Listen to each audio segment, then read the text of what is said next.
this anime, Japan's VR MMORPGs reach new levels of sophistication where players experience the game with all their 5 senses and NPCs react like real humans.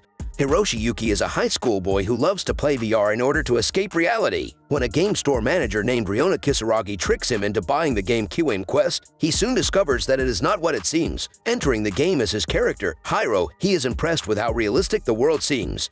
His first quest is to leave the beginner city of Ted and find Flora Castle, but his childhood friend NPCs, Alicia and her brother Martin, inform him leaving the city is illegal and try to stop him. Annoyed when Martin punches him and he actually feels the pain, Hiro accidentally kills Martin. When Alicia goes mad, he flees into the city where he meets Riona in character as a fairy. She is shocked to find he has already ruined his chances of becoming the hero by earning the title Best Friend Killer. Riona explains the game was designed to be totally realistic, so there is no restarting from the beginning. Riona suggests Hiro get help from Jinji, a player who also killed his best friend NPC, Enrique. Hiro realizes being a murderer has gameplay disadvantages. Alicia reappears, and Riona explains Alicia is a skilled knife user and most players make her a permanent teammate.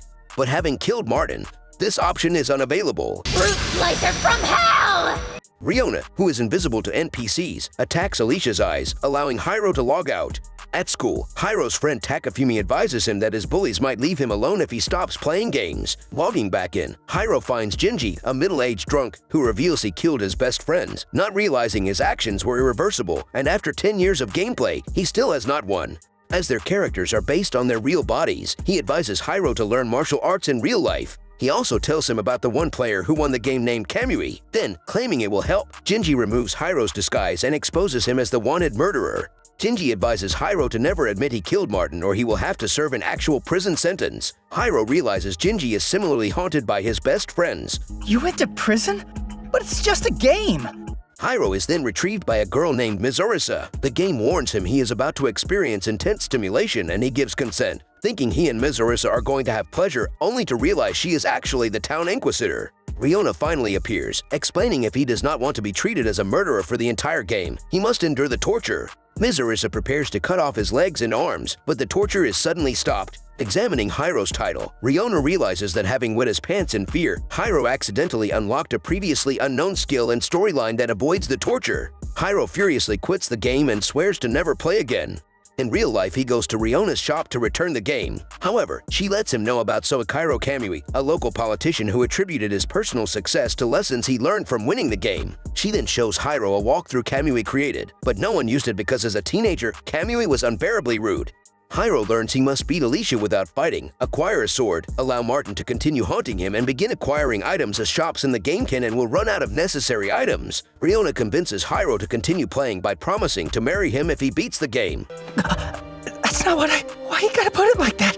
Logging back in, Hiro decides to play the unknown storyline while Mizurisa decides Hiro is her favorite victim ever and hopes to torture him again. Tesla, captain of the city guard, explains he is declaring Martin's death an unfortunate accident, so Hiro is set free. Unfortunately, due to the realism, villagers still believe he is guilty. Needing money to acquire necessary items, Hiro asks Jinji for a loan. When Jinji refuses, Hiro loses his temper. Martin's ghost then appears, reminding Hiro what happened the last time he was enraged. Riona convinces Jinji the fight was a duel, so he hands over his gold. You're kidding me. Elder hunting best friend killer.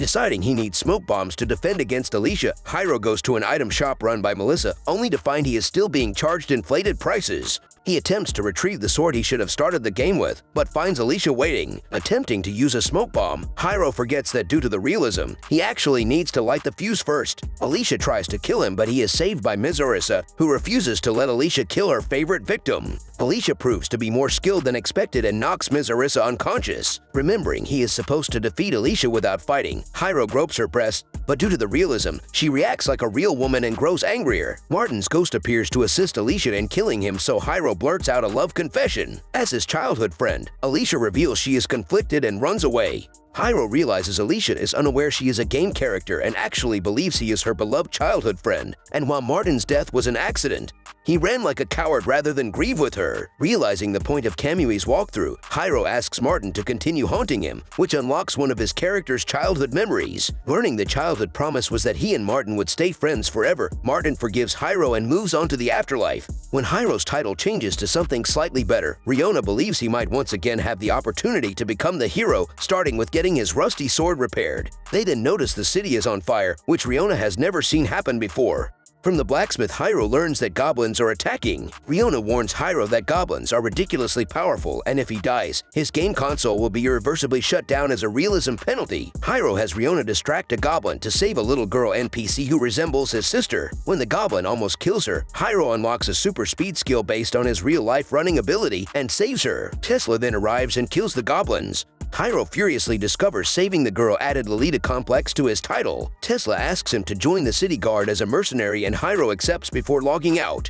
Okay, good. This game finally feels like it's going somewhere. Hiro learns that having kept the childhood promise and defeating Alicia without fighting, he actually has a 0.5% chance of surviving, but only if he endures Tesla's intense 5 days training and survives the second goblin attack. Re-entering the game, Tesla introduces Hiro to Queen Govern, the enthusiastic ruler of the city. In return, I offer a prayer for your well-being. Hiro later meets two mercenary recruits like himself, Granada and Palu, as well as Kathy and Bob, soldiers who help train recruits. His main trainer is Amos, the soldier who initially arrested him for Martin's murder. Hiro fails miserably against Amos and realizes, like his real body, he has no fighting ability at all, so he is ostracized.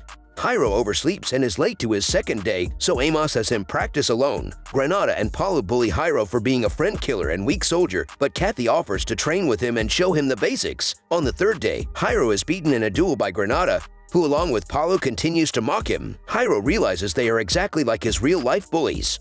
On day 4, Palu viciously beats him and warns Kathy if she is Hiro's friend. He and Granada will beat her too, so Kathy rejects Hiro. The next day, Granada is pranked so badly he quits. Tesla later arrives with a letter supposedly from Palu, claiming Amos was responsible for the pranks. Tesla demands to know what has been happening, and Kathy reveals the bullying Hiro suffered and how Amos, the recruits, and herself did nothing to stop it. As a result, Tesla fires Amos while Kathy and the recruits apologize to Hiro. Despite the disastrous training, Hiro decides to fight the second goblin assault, even if it destroys his console. For his bravery, Riona decides to reveal the true reason she wants him to keep playing.